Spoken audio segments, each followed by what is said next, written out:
Welcome to Mrs. Kennett's Kitchen, and today I think we should do chicken and vegetable kebabs because it is the summer season. So let's have a look at ingredients for kebabs.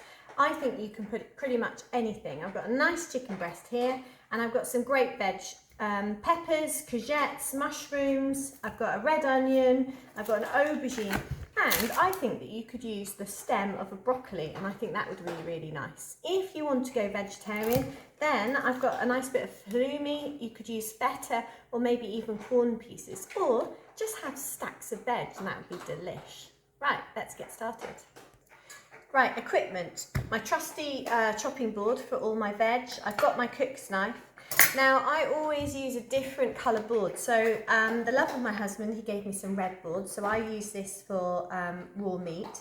But if you don't have a different board, just make sure you've really washed your wooden board. But I really would recommend that you have just one other board that you just use for your raw meat and fish, just to keep it separate and you know it's clean. The other things you're going to need are, I'm going to have 2 bowls because I'm going to make some halloumi kebabs and some chicken, and I want to keep them separate. Then you're going to need skewers. Now, I know and you know that you're a genius, and obviously you realise that hot things and wood could catch on fire, and if you're going to do this on the barbecue, then you definitely want these to be soaked. So I've been soaking these kebab sticks for about an hour or so, but you could easily put them in for a couple of hours, and it means that when you put them on the barbecue later, they're not going to catch on fire. And then the last thing, because I'm going to put this in the oven and not the barbecue today, I'm going to put it on a metal tray to cook it. Okay, let's begin. So just to remind you about peppers, I'm going to take off these bits here, and then I'm going to think that my pepper is a square and go all the way around, because for kebabs you want really nice big pieces. Okay, and then that's my waist. This bit I can pop out, and I can use this for something else. And now I'm going to use these and cut them in half. So I've got nice big bits. I'm going to put them in 2 different bowls because I've got my 2 different kebabs, and I want to keep my vegetarian and my meat separately. We'll do another pepper, so again on its end, like that, take the end off. Okay, so these can go in. Again, I'll just cut these in half so you've got nice big bits. Okay, and we'll do the onion. So take the skin off. So you remember, don't you? This is the hair. Looks like the hair on your head. Rossi, my dog, is whining. He wants to go out. And this is the other end. So we never chop off our head. So we're going to cut off this end. We cut that in half, straight through the root. Okay, and now we can peel it, so it's much easier to peel. There we are. Okay, now we can cut off this end. And I'm going to cut these into really nice big chunks because we can always peel this off, okay? I'll just prepare the rest and we'll come back. Aubergines are really easy because you can eat the skin. So I'm just going to take the top off, and I've already washed it, so I'm going to cut it in half. Okay, and then I'm going to just leave it like it is, in nice big chunks. Making sure you're doing your hand and your bridge, don't forget your middle finger. Okay, so put one in there. You need a nice chunk to be able to put the skewer through. There we are. And courgettes, exactly the same. You can eat the skin. I've already washed it, so I'm just going to take off the ends. Put that in the bin. And now I'm literally just going to slice it. Don't fall in the bin. There we are, in they go. Now, I reckon this would be really nice, so I'm going to take the end off. Now, normally you'd just throw this away, but this is so good for soups and stews and stir fries. So I'm going to take this at the end off, and then I'm just going to tidy it up a little bit by going around neatly with my knife, keeping my hands well away. You could eat this raw. A little bit of hummus, that'd be delish. There we are. And I'm going to do some nice little chunks. And I think I'm going to add that into my vegetarian one. Okay, mushrooms, I think these are absolutely perfect as they are, so we're just going to leave them whole. So now we need to prepare our chicken and our cheese, and we need some marination, so we need to flavour it with something.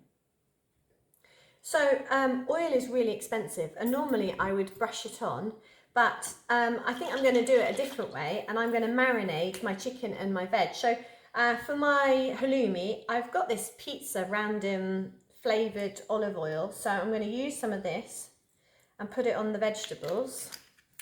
And then I've just got mint sauce from the love of the fridge, so I'm going to add some mint sauce to make a nice minty,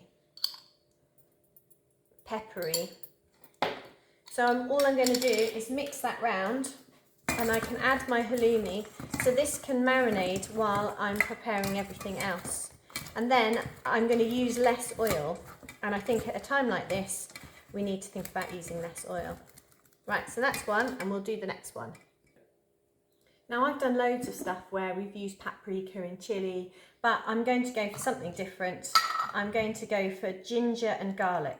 Now, normally I've got a bit of ginger and garlic paste in the fridge in a paste, but my husband's bought this very lazy stuff, so I'm going to use it up. So I've got a teaspoon of ginger. Oh God, that's loads, isn't it? A teaspoon of garlic. Then I'm going to put a splash of soy sauce. Not too much because it's quite salty. And then I've got sesame oil, which has a really nutty flavour, so I'm just going to add a little bit of that in. And that will be really nice and zesty. And then with my other wooden spoon, again, I'm just going to mix this together. And then we'll prepare the chicken. Perfect. Okay, so I've undone the halloumi. Put this in the bin. Okay, so I'm just going to cut this into nice big chunks because you want to be able to skewer this. Okay, and add that to my thing, and there we are, nice big chunks. Okay, and now I'm going to move my chopping board and we'll do the chicken. So, do I need to wash my knife? I've just done cheese, can I do chicken? Yes, that's absolutely fine. But if I did the chicken first, I'd need to wipe everything down and I'd need to wash my knife. So, if I bring my chicken over here, there we are, we'll just have a nice little look. It looks pretty good. There's a little bit of sinew here, so let's just cut that off. There we are, but it looks pretty good. Now with chicken, you have this sort of flappy bit, which is where it's been on the bone and where they've cut it off. So I'm going to cut straight down here, and then that will give me a bit here. So I'm going to cut that in half and put that in here. And now I'm going to just very simply cut this straight down the middle, and then just dice it up. Again, you want to think about your nice big pieces. There we are. So I'm going to dice that up, and then I can add this straight in and give this a mix. And then we're ready to build the kebabs. But before I build the kebabs, I'm going to wash my hands. Right, so now we've just got to build our kebabs, don't we? So it's just a case of skewing your vegetables. Now I'm choosing to do the halloumi ones first, and then I'm going to do the meat ones because then veg to meat is a good idea. So you can do any selection you like. Come back in a minute. Look how epic these are. There's a tiny bit of oil, so I'm just going to literally, so we don't waste it, brush it over. And there's a tiny bit of peppers that kind of didn't work. If you have loads of veg spare, why don't you just put it on a tray and just roast it without the skewers? Because you don't need to use the skewers. Now this one's the ginger one. So I'm going to put it over. Yum, yum, yum. Now I've preheated the oven to 180 degrees, and I'm thinking this is going to take about, I think about 15, 20 minutes. I think more to the 20 minutes actually. But we'll check it after 15 minutes. There we are, let's put it all in. And I've changed my trays so that one's vegetarian and one's meat. Okay, so we'll get this in the oven.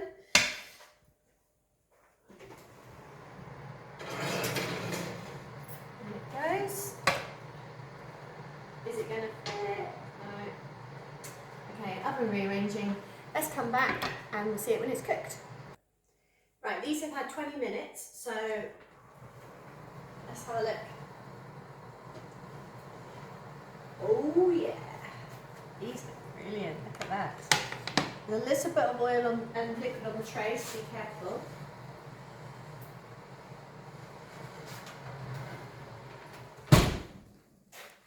Look at that, that looks fantastic.